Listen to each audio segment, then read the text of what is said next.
Bonjour, bienvenue dans le cours Calculer une moyenne. Alors, cette année en statistique, gestion de données, il va falloir apprendre à calculer une moyenne et puis des autres éléments comme la médiane, comme l'étendue. Enfin bon, aujourd'hui on s'applique à travailler sur la moyenne. Alors c'est parti, on va faire ça sur un exemple, ce sera plus facile. Alors voici une entreprise, l'entreprise BOR, avec des salariés qui sont payés 1600, 6000, etc., etc., etc. Et voici une autre entreprise, l'entreprise DES, qui elle a plus de salariés, puisque là on a 1, 2, 3, 4, 5 salariés, et ici on en a 1, 2, 3, 4, 5, 6, voilà. Donc plus de salariés, mais voilà, des salaires qui ne sont pas forcément tous les mêmes, comme dans une entreprise, et on cherche la moyenne des salaires.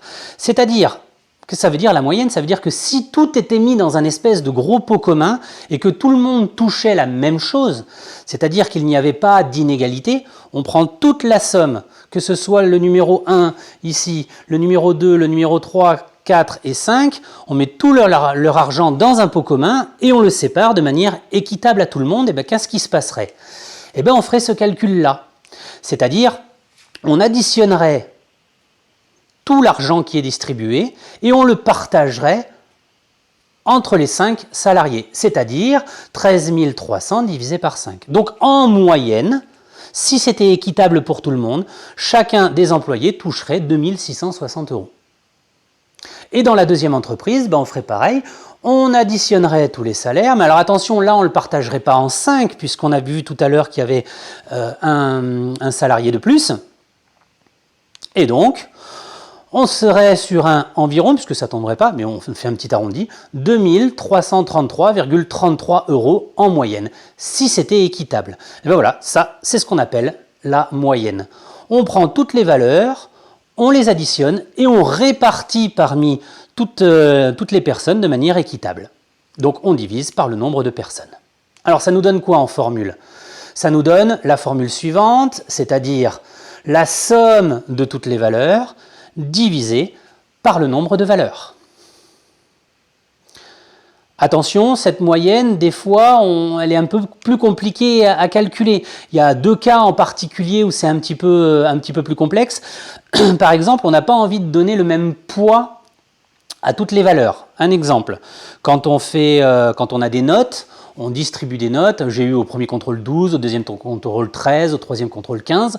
Oui, mais sauf que le contrôle numéro 1, c'était un contrôle en classe de 2 heures, donc il doit compter plus. Et bien je vais lui donner plus de poids. C'est ce qu'on appelle une moyenne pondérée, par exemple.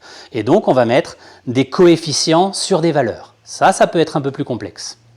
Et puis deuxième chose qui est au programme de troisième, quand on a beaucoup de valeurs, c'est peut-être des fois un petit peu pénible. Prenons par exemple l'exemple d'une équipe, mettons une équipe de rugby et on veut calculer la moyenne des tailles. Alors comme il y a 15 joueurs, ça fait beaucoup à calculer, donc ce qu'on va faire, c'est qu'on va dire que tous les gens qui mesurent entre 1,50 m et 1,60 m, on va les mettre dans la même catégorie, les 1,55 m. Tout ce qui fait entre 1,60 m et 1,70 m, on va tous les regrouper, on va dire qu'ils font tous 1,65 m. Et bien ça s'appelle faire des classes, c'est-à-dire récupérer quelques valeurs et toutes les donner à la même valeur. Bon. On verra ça en classe sur des exemples, c'est pas très courant, mais ça peut tout à fait exister. Voilà, donc vous pouvez chercher sur la page, sur la chaîne YouTube, ici je vous mets le lien, on a déjà travaillé les années précédentes sur des exercices, donc je vous le mets le lien et vous pouvez travailler tranquille. Voilà, à bientôt.